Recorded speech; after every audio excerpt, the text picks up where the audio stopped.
তো অবশেষে আমরা দেশটা যেভাবে হোক অনেক মানুষ আমাদের মাঝে শহীদ হয়ে গেছেন, অনেক মানুষ মানে আহতের মধ্যে এখনো আছেন। তো তাদের জন্য আমরা সবসময় দোয়া করি আল্লাহ যেন তাদেরকে ভালো রাখুক। আর আমরা ইউনূস স্যার যে বর্তমানে সরকার, এখন আমরা ওনার কাছে খুব আশা আছে যে ভালো কিছু আমরা এই দেশে পাবো, ভালো কিছু দেশে দেখতে পারবো।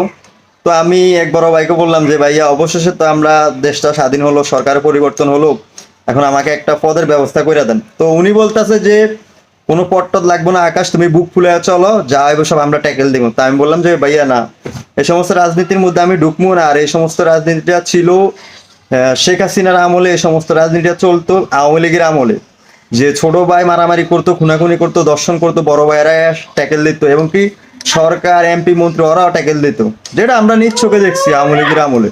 এতে কোনো কড়াকড়ির পাশাপাশি কিছু নাই। তো এইভাবে বলছিল, পরে আমি বলছি যে না ভাইয়া এমন কিছু না, আপনি আমার একটা পদের ব্যবস্থা